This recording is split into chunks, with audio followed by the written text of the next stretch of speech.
biết là từ sáng giờ mọi người có vui không? Từ trưa đến giờ mọi người vui không? Sáng hết rồi.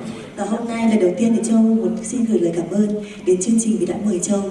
Thật sự thì đây là một cái chủ đề mà mình nghĩ là hôm nay mình đã sẵn sàng để có thể chia sẻ với tất cả những người bạn của mình ở đây.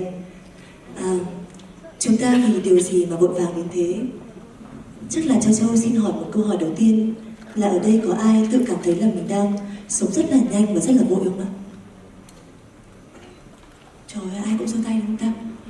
Thế có ai biết là mình phải sống chậm lại, biết là mình phải sống chậm lại, nhưng mà vì sợ một cái điều gì đó mà mình không dám dừng lại không? Thì có ai không ạ? May quá là hôm nay mình đã đến đúng chỗ. Chúng ta vẫn từng nói là cuộc sống này là những cái lựa chọn, và mỗi người thì sẽ có một cái lựa chọn khác nhau trong cuộc đời của mình, và chẳng có lựa chọn của ai mà có thể áp dụng được vào tất cả mọi người và đúng cho tất cả mọi người cả. Vậy thì vì cái điều gì mà chúng ta lại sống vội vàng đến như vậy? Chúng ta sống vội đến như vậy có phải là vì áp lực từ gia đình, từ bạn bè, từ xã hội không? Chúng ta sống vội đến như vậy có phải là vì ở trên internet bây giờ đâu đâu cũng thấy là ôi người ta giỏi quá, ai cũng thành công sớm ở trong lĩnh vực nào đó, làm cho mình cảm thấy là mình phải cố gắng nhiều hơn, mình phải làm nhiều hơn vì mình cảm thấy mình quá là nhỏ bé. Mình sống vội có phải là vì mình tự nghĩ rằng là mình sẽ phải tốt hơn ngày hôm qua, và mình sống vội vì ai ở đây cũng vội mà thì chắc là mình cũng đang đúng thôi. Và một cái điều nữa mà Châu nhận ra để chúng ta sống nhanh đến vậy, đó là vì mình tự cho rằng cái giá trị của bản thân mình nằm ở những cái thành công mà mình có thể cầm nắm được. Đó là bằng cấp, đó là nhà cửa xe cộ, đó là địa vị. Và chúng ta cứ chạy hoài theo những cái đó và mình không bao giờ thấy là đủ. Và mình càng ngày mình càng cảm thấy mình phải làm nhiều hơn và nhanh hơn. Mình cũng thường nói là cái điều gì thì cũng sẽ có hai mặt của nó. Cái mặt tốt của cái việc là mình sống nhanh, mình máu chiến, là các bạn trẻ, thế hệ trẻ chúng ta ngày nay rất là giỏi giang, rất là đa sinh năng, rất là thông minh, làm được quá trời thứ. Và từ một bạn, nhiều bạn thì nâng đỡ cả một cộng đồng của chúng ta phát triển nhiều hơn, đúng không ạ? Nhưng mặt trái là gì? Tại sao chúng ta lại phải nói đến cái việc là chúng ta hãy sống chậm lại? Tại vì khi mà chúng ta sống quá nhanh thì chúng ta gần như mất cái kết nối với chính bản thân mình. Chúng ta rất là khó để có thể hưởng thụ những cái niềm vui trong cuộc sống.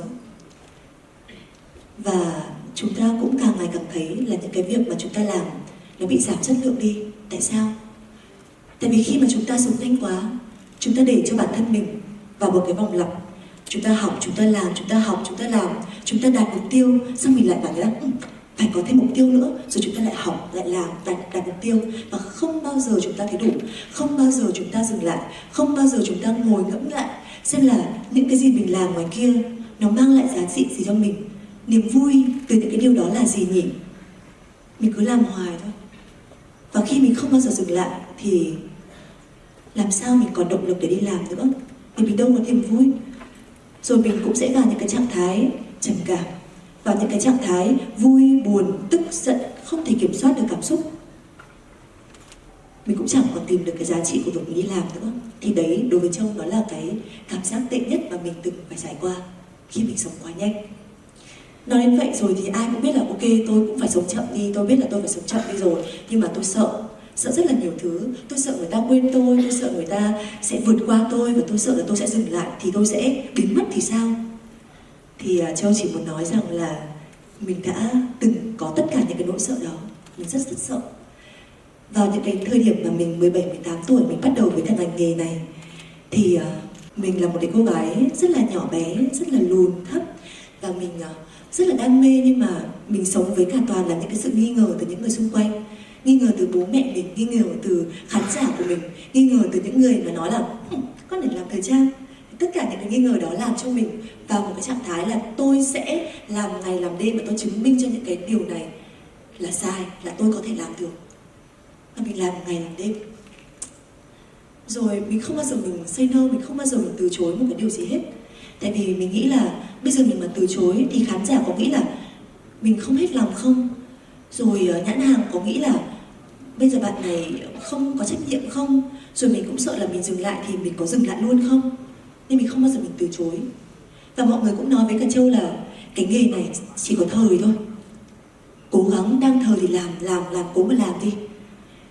Thì mình nghĩ là chính cái sự bào mòn đó của mình, chính cái suy nghĩ đó của mình làm cho thời của mình nó hết nhanh hơn. Và đến bây giờ thì mình nhận ra, hóa ra thời có thể đến rất nhiều lần trong một cuộc đời.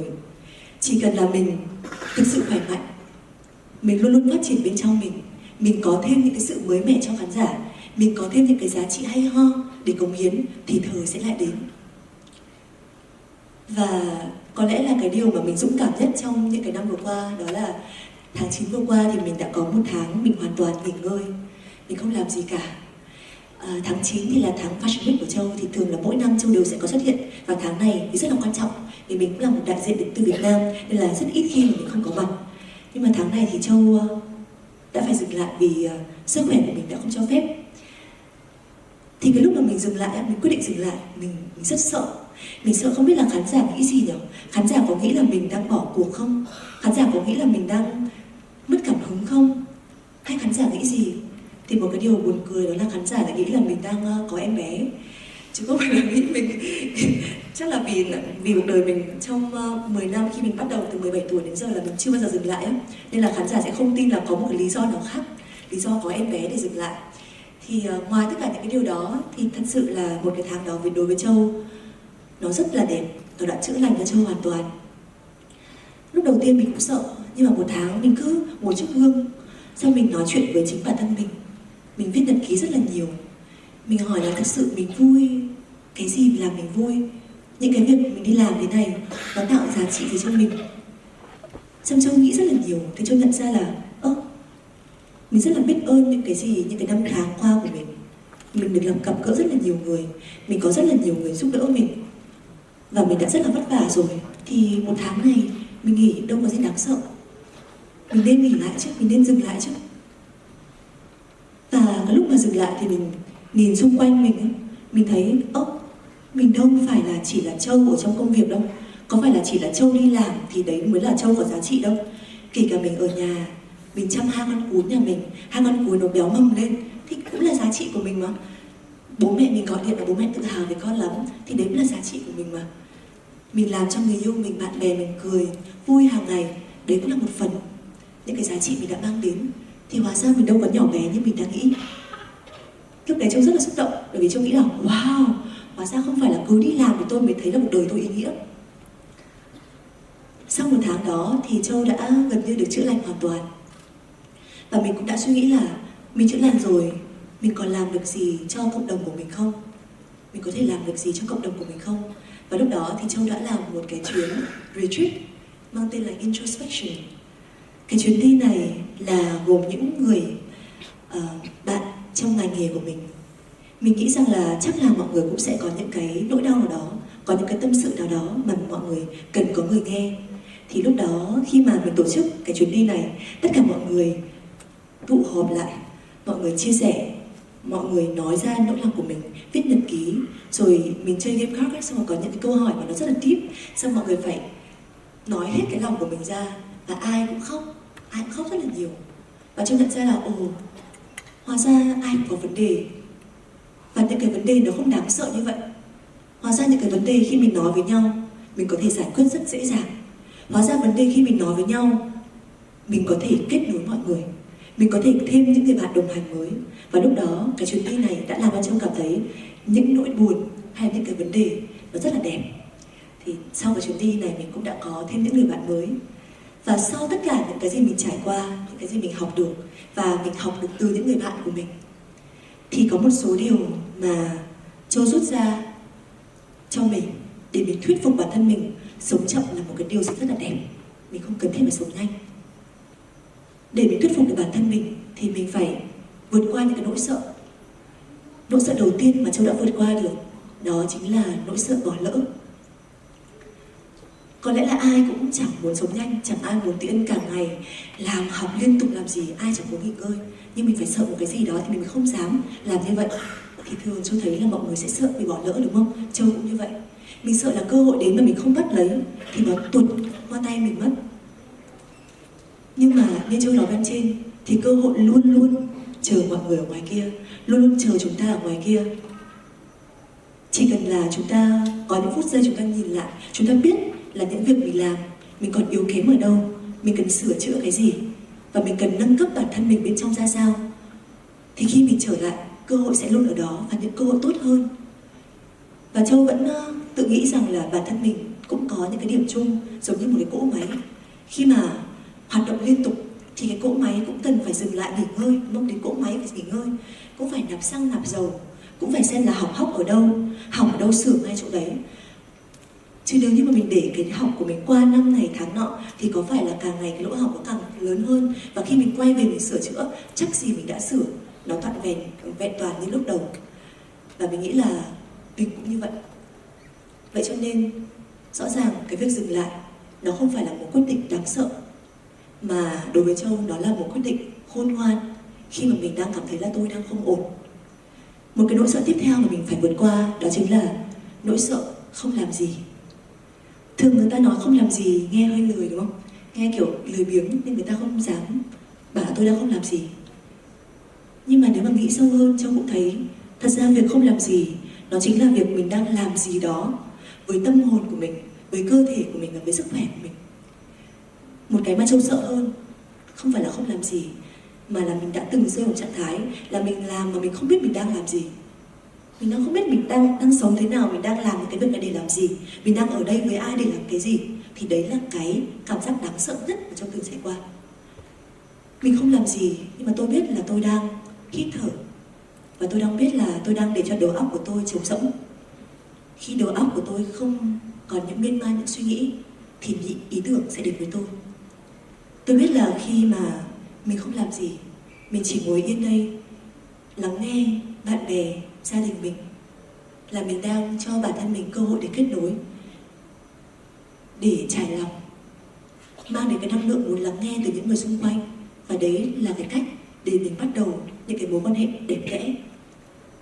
Vậy cho nên đôi khi không làm gì chẳng phải là một cái sự trưởng thành, khi mà chúng ta biết là đôi khi mình đừng làm gì hết. Và không làm gì rõ ràng là đưa chúng ta đến việc là mình biết là mình nên làm gì tiếp theo. Một cái điều nữa mình học được đó chính là mình đừng xấu hổ khi mình cần sự trợ giúp. Khi mà mình có vấn đề, một cái mà mình thấy mình mắc phải, không biết mọi người có mắc phải không, là mình sợ nói là mình đang không ổn. Mình sợ mình nói ra chắc là chả ai hiểu đâu. Mình sợ mình nói ra mọi người sẽ bảo là ê, cái chuyện là có gì đâu mà phải như thế. Rồi mọi người sẽ phán xét mình và mọi người sẽ thấy mình yếu đuối, nên mình không có dám nói là mình không ổn. Nhưng mà sau này rồi, khi mà mình lớn hơn, mình nhận ra cái việc mình nói mình không ổn đó chính là việc mình chấp nhận mình như mình vẫn là. Tại vì trên đời này làm gì có ai lại không có vấn đề, đúng không? Và chính những cái vấn đề, chính sau những cái vấn đề đó làm cho mình lớn mạnh hơn, trưởng thành hơn. Sau những cái cuộc trò chuyện để cùng nhau giải quyết vấn đề, mình tạo nên một cái mối quan hệ nó sâu sắc hơn, nó tốt đẹp hơn. Và chẳng phải tất cả những cái vấn đề đã tạo nên cho chúng ta những cái mối quan hệ, những cái tình bạn, những cái tình người vô cùng đẹp đẽ. Vậy tại sao chúng ta phải sợ khi mình có vấn đề? Và cái cuối cùng, chúng ta to lớn hơn những gì chúng ta nghĩ. Trong cái con đường mà chúng ta đi, chắc chắn là những người trẻ, đặc biệt là những người trẻ, sẽ vấp ngã rất là nhiều lần, sẽ nhận rất là nhiều những cái ý kiến. Người ta bảo mình phải làm cái này, làm cái kia, mình cũng sẽ nghi ngờ, mình cũng sẽ loay hoay chứ. Nhưng mà đối với Châu, những cái lúc đó mình đừng nghĩ là mình là tất cả những cái gì mình đã thất bại. Tại vì khi mình nghĩ như vậy, mình sẽ cho bản thân mình lại tiếp tục và còn làm là tôi phải làm nhiều hơn, tôi phải sống nhanh hơn để kịp cho mọi người xung quanh. Lúc đó Châu nghĩ mình cái giải pháp khôn ngoan nhất đó là mình dừng lại, mình thực sự suy nghĩ về cái vấn đề mình đang gặp phải. Nó đang bị hỏng hóc ở đâu? Mình cần làm gì? Mình cần lời khuyên từ ai? Và đôi khi là mình có thể là chỉ cần ở đó một mình phải hít thở. Châu nghĩ đó là một cách giải quyết vấn đề. Một cái cách mà Châu đã học được trong một tháng mà mình nghỉ ngơi, đó chính là tôi không nhỏ bé, vì tôi là rất là nhiều điều ở bên cạnh tôi. Mình không chỉ là thành công mà mình có, Mình không chỉ là mình là học sinh giỏi, học sinh học hay là bất cứ một cái cương vị nào đó, mà mình là con của bố mẹ mình. Khi bố mẹ rất là thương mình, có những ánh mắt cho mình, thì rõ ràng mình đã là một cái đứa con ngoan, thì bố mẹ mới có những ánh mắt đó cho mình chứ. Mình cũng là một phần tạo nên những cái giá trị, những cái niềm vui cho những người xung quanh. Mình phải tự hào chứ. Và khi mình nghĩ là mình không nhỏ bé, thì mình sẽ tự động biết cách chăm sóc bản thân mình, để làm sao mình có nhiều cái sự tốt đẹp hơn để mình cống hiến trong cộng đồng, và để mình làm những cái điều phi thường. Điều cuối cùng thì Châu tin rằng tất cả chúng ta ở đây đều rất là thông thái, đều là những người có thể làm những điều phi thường, đều là những người mà sống trong rất là nhiều tình yêu thương. Khi bạn có vấn đề thì chắc chắn ngoài kia sẽ có rất là nhiều người muốn lắng nghe bạn. Vậy nên là Châu chúc cho mọi người sẽ luôn luôn sống trong vòng tay yêu thương của mọi người. Cảm ơn mọi người ạ.